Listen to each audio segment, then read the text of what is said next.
Si realmente quiero mejorar mi situación, puedo trabajar en la única cosa sobre la que tengo control. Yo mismo. Stephen Covey. Soy Enricardi y te invito a acompañarme en esta nueva aventura. Control es definido como comprobación, inspección o fiscalización.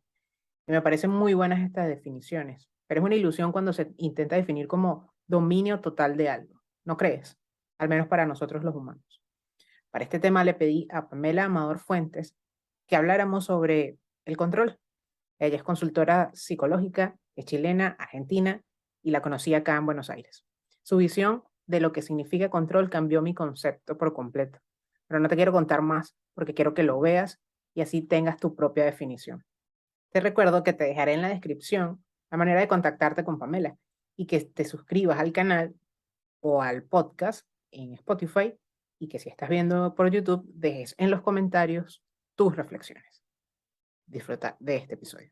Bueno, Pame, cuéntame, ¿qué sería para ti el control? Bueno, Mari, a ver, el control, tenemos muchas aristas para abordarlo, ¿sí? Supongo que una de las formas como más conveniente en este pod es abordarlo desde lo personal, ¿sí? Se viene hablando hace mucho tiempo acerca de, mal dicho para mí, ¿no? Las relaciones tóxicas y demás, porque en realidad uno se intoxica con lo que uno come, ¿no? El otro me intoxica porque sí, ¿no? Pero bueno, hablando de eso, estamos como todo el tiempo alerta, ¿no? De no estar con relaciones controladoras, amigas o amigos que nos controlen. Tenemos 40, 50 años y no queremos que nuestros padres nos controlen, que nos pregunten lo que hacemos, pero pocas veces nos interpelamos a nosotros y a nosotras mismas qué tipo de persona soy, ¿no?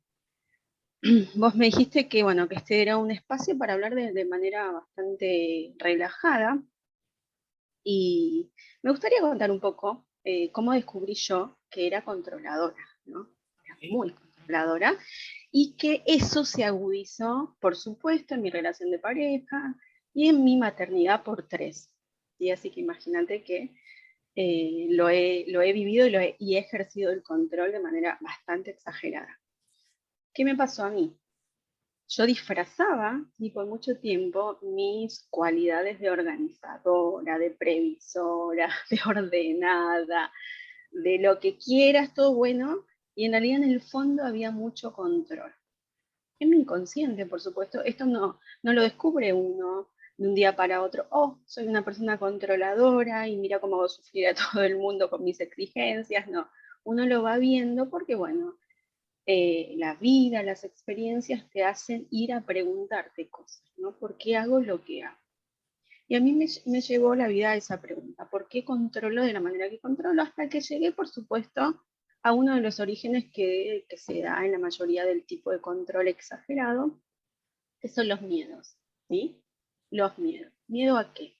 Y bueno, miedo a que se enfermen, miedo a que falte, miedo a no tener, miedo a que pase algo que no quiero vivir, ¿sí? Porque el control, si yo le pregunto a la gente hoy por hoy, y la gente te dice que no, yo atiendo muchas personas, no, yo no controlo, no reviso el celular, no reviso los chats, y eso, bueno, eso ya sí, obviamente que está mal, pero no es solo el control, ¿no? El control es a veces esas sugerencias que uno hace barra imposición, ¿no? Esas preguntas que adentro tienen una afirmación.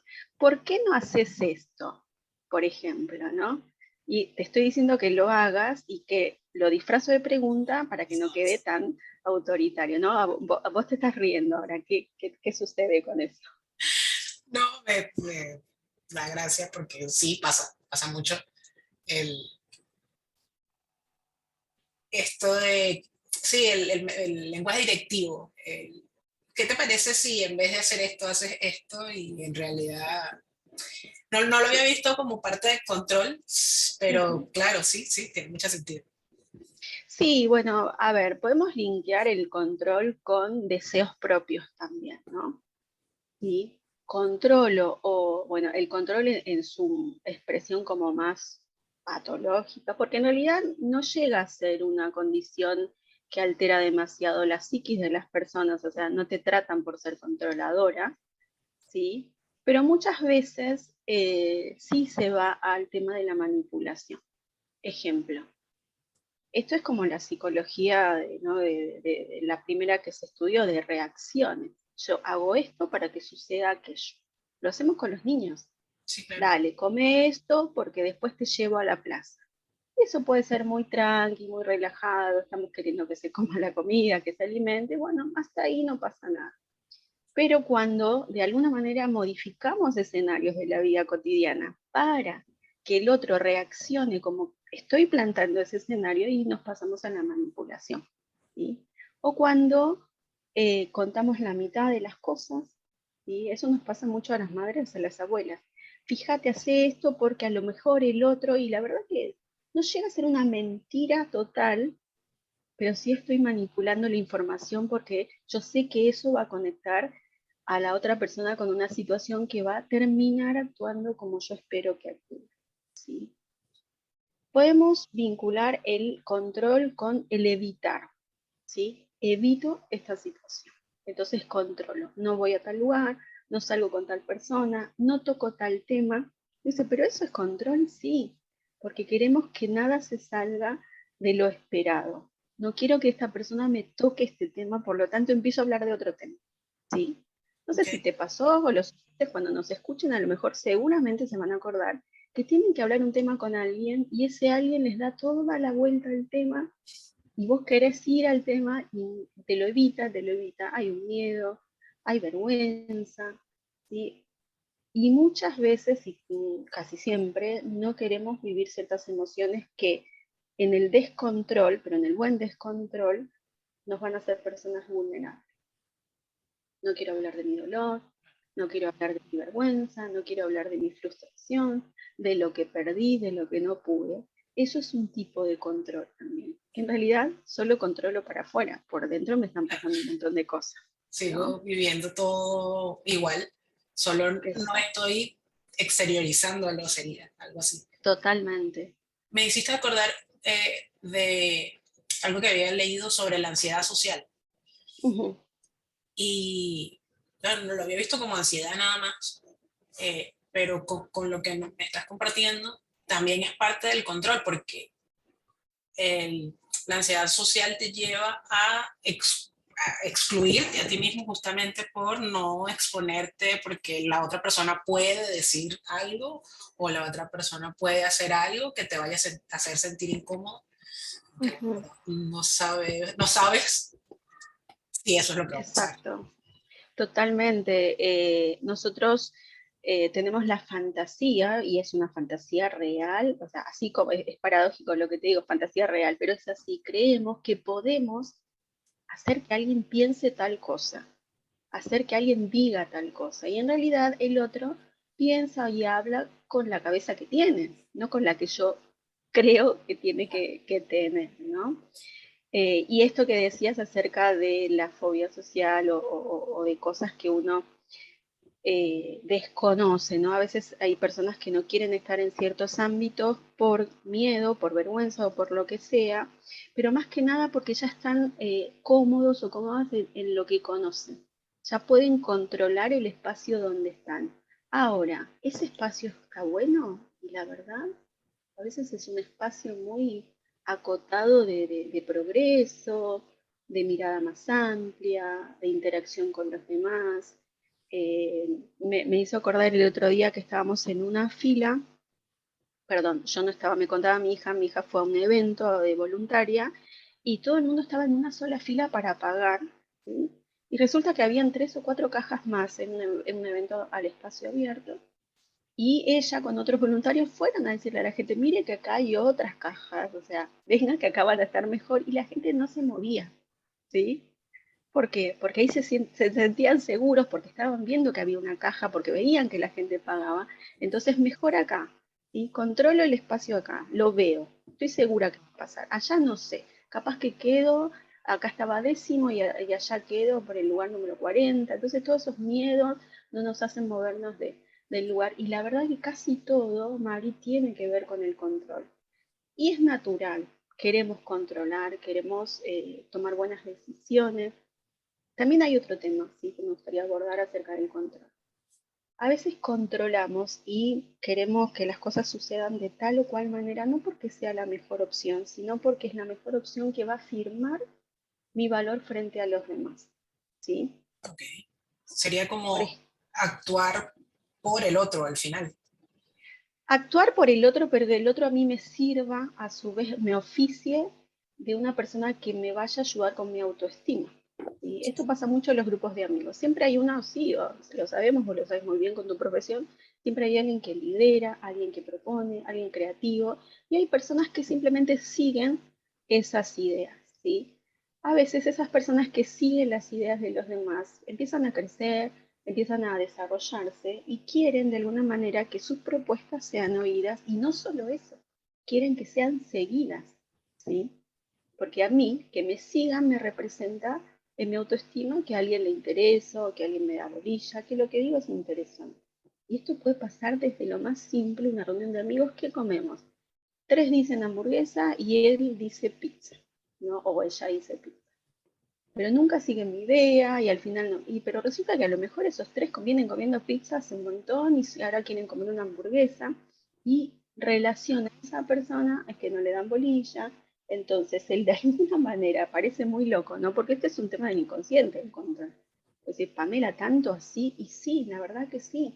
Muchas veces necesitamos controlar situaciones para que eso, si se terminó comiendo pizza, yo me voy a sentir cómoda, voy a sentir que me dieron bolilla, voy a sentir que vale la pena opinar, etcétera, etcétera, etcétera.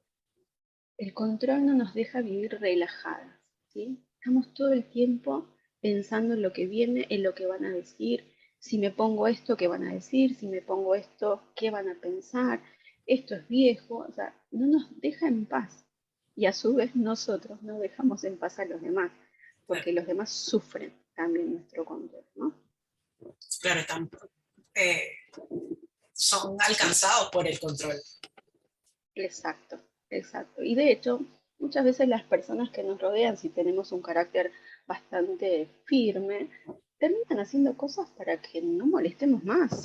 No para que, no porque lo que digo está bueno, sino porque esa persona tiene un poco más de evolución en su cerebro y dice, bueno, le doy lo que quiere y sigo mi vida y no tengo que estar escuchándola ni nada, ni dando explicaciones ni demás. Pero sí, ciertamente el control tiene como muchas vetas para poder pensarnos. Hay preguntas para hacerse también, ¿sí? Porque uno dice, soy una persona controladora y la mayoría va a decir, no, a veces según. Pero esa no es la pregunta correcta, ¿no? ¿Cuál sería la pregunta correcta? La pregunta correcta depende de cada una de las personas y la situación y dónde se quiere hacer una pregunta de este tipo, ¿sí? Las preguntas más fáciles y las simples tienen que ver en nuestras relaciones. Bueno, a esta persona, yo le exijo, le pregunto, ¿viste? No sé quién era que un día en uno de los trabajos me salió así, de una jefa que tenía, que me salió porque cuando te preguntaba, ella no te preguntaba de manera relajada, siempre parecía una indagatoria. Cada vez que te, si yo un día le dije, mira, vos cuando hablas parece que estamos en un juicio y me estás indagando más que preguntando. Claro, porque una indagatoria en un juicio, ahora que estamos en el juicio de Johnny y Amber, se preguntan cosas específicas, ¿no? Y se va a fondo y demás. Muchas veces nos podemos preguntar qué clase de pregunta le hago al otro para saber si realmente estoy controlando o quiero saber o me interesa el otro. ¿Sí? Una cosa es preguntarle, ¿tenés hambre? ¿Sí? Te cocino algo. Y otra cosa es, ¿comiste? ¿Dónde comiste? ¿Por qué comiste afuera? ¿Por qué no esperaste que llegara a casa? Ah, no sé, son cosas de la vida cotidiana, ¿no? ¿Por qué? Porque uno controla todo. Hablando de mi familia, en un tiempo yo me di cuenta que era tan controladora, Mari, que mi familia no compraba ni una lata de algo si esa lata en el súper no decía lo que tenían que decir, los gramos y el precio que yo decía que tenía que tener. Claro, toda la vida no tuve una vida, tuve una vida muy austera, barra pobre, en la pobreza. Entonces, cada cosa que se compraba en mi casa había que pensarlo 10 veces y eso no me iba a impedir comprar el pan, comprar el azúcar. Entonces, claro, uno vive como en un molde, gracias a Dios que ya no vivimos en esa pobreza, pero mi cabeza seguía ahí. Claro. ¿Sí?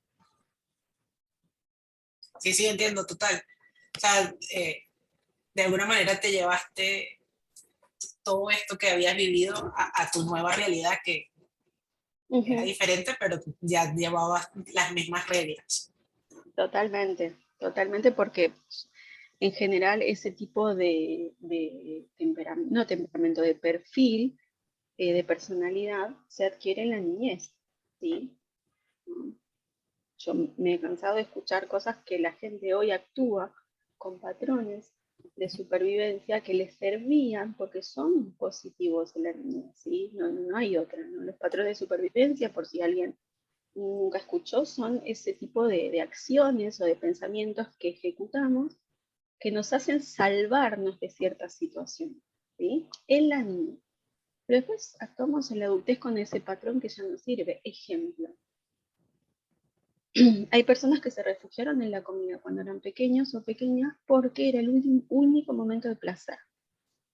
Después que los golpeaban, lamentablemente fueron abusados, lo que fuera, abrían la heladera y encontraban esa gaseosa que les gustaba, esa comidita rica, y era el momento de placer. Estas personas muchas veces desarrollan obesidad en la adultez porque ante cualquier situación no hablan, no se expresan, no tienen un proceso terapéutico, no tienen contención, entonces el refugio es la comida. ¿Sí? Muchas veces las personas incluso a lo mejor no tienen obesidad, pero se refugian en la comida porque la comida no te reta, no te golpea, te da placer, y después te hace sentir mal si comes en exceso, pero en el momento te salva. Hay personas que de grande no lloran, ese es otro patrón de supervivencia. ¿Por qué? Porque cuando eran chicos y lloraban, o chicas, les pegaban, entonces suprimieron eso, pero ya no hace falta frente a una situación complicada ahora llorar. Y el control lo mismo, ¿sí? No sé, yo he escuchado niñas que tenían que tener su casa impecable, porque si venía el papá o la mamá y la casa no estaba bien y cada cosa en su lugar, venía la paliza, el reto, esas palabras hirientes de subestimación. Entonces ahora responden con exceso de orden, exceso de control, exceso de cuidado, porque se está evitando, yo te había dicho al principio que el miedo también se vincula con evitar cosas, ¿sí? Como estas cosas que estamos hablando de evitar reuniones sociales y perder el control. Hay algo que dijiste cuando estabas contando de tu historia, de que te diste cuenta preguntándote, o sea, haciéndote la pregunta de que soy controlada. Eh, Después de hacerte esa pregunta, o sea, y bueno, me dijiste ahorita que dependiendo de la situación, entonces la pregunta tenía algo diferente y en el contexto, pues Ujú. si es control en las relaciones, si es control a nivel laboral. eh, ok, me respondo que sí, soy controlador. Ujú. ¿Cuál sería como el siguiente paso? Ok. El siguiente paso primero es como gracioso lo que te voy a decir, pero no tratar de controlar eso, ¿sí? Porque respondemos con la misma herramienta. Al exceso de control respondemos con exceso de control. Una vez que me di cuenta que soy una persona que controla cierta área de la vida que tiene que ver justamente con los demás, entonces empiezo a revisar de manera relajada. ¿Qué miedo hay atrás de eso? ¿Por qué quiero evitar que suceda algo? ¿Sí? Y ese algo, ¿qué me representa? Después que eso suceda, ¿qué va a pasar conmigo? ¿Sí? Uno se puede plantear esos escenarios. Porque evitamos cosas porque suponemos o sabemos o en otro momento pasó algo, cuando pasó esto pasó otra cosa. Y creemos que sí o sí va a pasar otra vez. ¿No? No me junto con tal tipo de personas porque la última vez que estuve con un tipo así, me pasó esto. Entonces, bueno, empezamos a actuar como de manera muy condicional. Lo primero es preguntarse por qué controlo esta situación. ¿Qué pasa si, la otra pregunta está buena ponerse en este escenario, ¿qué pasa si no lo controlo más? ¿Qué pasa? ¿Qué va a pasar? Entonces ahí van a surgir un montón de respuestas según lo que esté controlando, ¿sí? ¿Qué pasa si esto lo dejo que sea? ¿Qué pasa si dejo que esto fluya? Así es un concepto tan de ahora, ¿no? Que fluya, Sí, que fluir, sí. suceda, ¿sí? ¿Qué pasa si dejo que suceda? No lo evito más, ¿sí? Ahí vas a tener un montón de respuestas, los oyentes van a tener un montón de respuestas acerca de eso. Y se van a conocer a sí mismos en otra situación. El asunto es que hay situaciones que no se pueden evitar por mucho tiempo, Mari. ¿Sí? Las puedo evitar un día, 2 días, un año, 10 años. El encuentro esperado o no esperado no se puede evitar para toda la vida. ¿Sí? Puede ser un encuentro con una persona o un encuentro con una situación específica. En algún momento me voy a encontrar en esa situación y voy a querer controlarla, pero ya está sucediendo. Entonces, de alguna manera, a esa pregunta que vos me decís, bueno, me doy cuenta que sí, soy controladora. Bueno, hacerse la pregunta inversa, ¿qué pasa si no controlo? Sí, sí, interesante, interesante. Porque, bueno, puedo acordarme un montón de situaciones cercanas y no cercanas de, de querer controlar, no sé, que las cosas se hagan de una manera en la casa. Ujú. Entonces ¿y qué pasa si no? Es así, o sea, se va a caer la casa, va a dejar de funcionar el trabajo, si, no sé, como Sí, esas preguntas de qué pasa si dejas de controlar. exacto. Bueno, en la cuenta, en la ecuación del si pasa, qué va a pasar, tenemos que ser algo que va a pasar seguro, y yo te lo aseguro a vos, te lo aseguro a cualquier persona que esté escuchando. En esa ecuación va a haber molestia. En esa ecuación va a haber miedo, en esa ecuación va a haber incertidumbre, sorpresa, un montón de cosas que a lo mejor no esperaba. Pero la molestia, eso de tener que enfrentar algo, o sea, no esperen sentirse plenas o plenos en un cambio de control a no control. Entonces, sabiendo que me voy a sentir mal en un punto, es que tengo que avanzar. Yo no puedo decirle a la gente, no, te vas a sentir muy bien. No, al contrario, porque estoy usando una herramienta que no usé nunca, que es dejar que las cosas fluyan y sean. No estoy hablando de irresponsabilidades, no estoy hablando de cosas que no, que uno tiene que ser, no. ¿Qué pasa si falto al trabajo?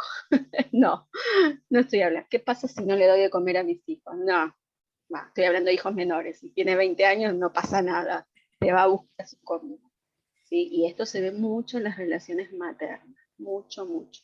Pero hay muchas personas que no son madres, no son padres, pero funcionan con los demás en este control. Que no falte, que no pase, que no esto, que no lo otro, que todo. Y trabajamos toda la vida por el no, no por el sí, porque sucedan cosas buenas. Entonces, si alguno de los oyentes quiere practicar, sepa que la cuenta, como cuando íbamos al almacén antes, ¿no? Que me hacía 10 pesos el pan, no sé qué, en la cuenta ponga me voy a sentir mal. Pero va a pasar. ¿Sí? Claro, Queremos hacer cambios que, nada, ¿por qué nos cuesta tanto cambiar? Porque los cambios son molestos, son sacrificados. Pero otra vez va a volver esa situación, ¿no? De por qué me siento mal, controlo a los demás. Además, esto tiene que ver con los demás. Los demás nos dicen cosas, nos interpelan, nos piden que no seamos tan controladores de la manera que fuera. Y muchos de ellos y de ellas se someten a nuestro control por amor, comillas, por compañía, por conveniencia, por lo que fuera. Y a nadie le ayuda esa conducta, ni de un lado ni del otro. hablando, o sea, aquí recibiendo todo lo que me estás dando, me recuerda lo de la zona de confort. Primero, eh, hay una animación que habla sobre que está la zona de confort, la zona creo que sería como de aprendizaje y la zona mágica. Ujú. Y entonces, dentro de la zona de confort, bueno, estamos tranquilos, digamos, porque es lo conocido. No significa que esté bien o que sea lo más útil o lo más conveniente estar ahí, pero de alguna manera es lo conocido.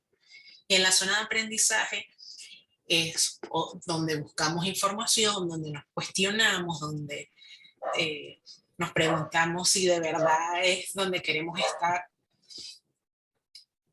para llegar después a esa zona mágica, que es simplemente expandir la zona de confort porque ya conozco lo anterior, pero ahora voy a conocer algo nuevo.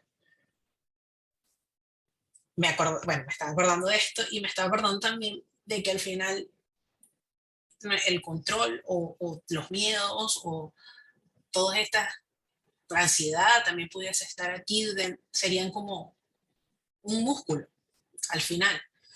Cuando vas al gimnasio, te va a doler las primeras veces, la primera semana por lo menos, mientras empiezas a hacer algo nuevo, porque el músculo se va a ir adaptando, se va a ir adaptando a este nuevo estímulo que le estás dando.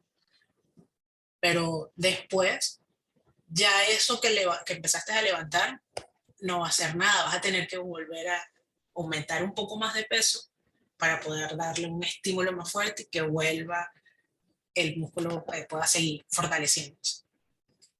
Creo que dentro de el control, quizás como las primeras veces, va a ser un poco desafiante poder levantar ese peso, poder fluir delante de la situación, pero ya con el tiempo vas a poder seguir fluyendo más. O sea, lo veo así como esto, como si fuera Totalmente, sí, porque yo les hablé de la molestia del cambio, la molestia que se va a transitar, pero también hay que hablar de cuando uno transita ese pedazo de túnel donde no se ve nada y uno dice, bueno, ¿qué avanzo o mejor retrocedo que ya sé dónde estaba? No, hay que seguir. Y en un momento uno va a sentir mucha satisfacción. No estamos hablando de la plenitud de la vida, ni que llegue a la cima del Everest, no, se trata de lo cotidiano, de estar más relajado, de la ansiedad. Hay muchas personas que viven con gran carga de ansiedad, no porque su vida sea difícil, sino porque su exceso de control es complicado, ¿sí? Porque si dejaran fluir un poquito, y si, no sé, la pizza, su pareja la hace con queso mozzarella y el otro lo hace con queso cremoso. No va a pasar nada. Comeremos y quedará rico y la próxima que me toque a mí lo haré distinto. Creo que hay algo que se podría tratar en otro episodio. Es qué pasa cuando yo tengo una especie de reinado y controlo todo, pero en la vida me lleva a otro estadio y ya no puedo controlar casi nada de lo que está sucediendo, pero no estoy dispuesta a dejar el control. claro. Bien, bien, entiendo. Bueno, como este episodio ya se está acabando, o sea, no sé si hay alguna pregunta que no te hice y quieras responder. Sí, bueno, está bueno este tema del control, a mí me encanta porque nos interpela a todos, ¿sí? Todo el mundo tiene miedos, todo el mundo tiene la sensación de que si controla más, las cosas van a funcionar más. Pero en realidad control no es bueno llevado a todas las relaciones de la vida. No nos deja vivir bien, estamos amargadas, vemos a los demás siempre en contra nuestro porque no hacen lo que queremos. Es muy singular, muy particular, muy subjetivo el tema del control. A veces puede ser por cosas que ni siquiera nos imaginamos. Pero creo que las personas pueden hacerse esa pregunta, no si son controladores o controladoras, sino preguntarse, cuando hago esto, ¿esto es control? ¿No?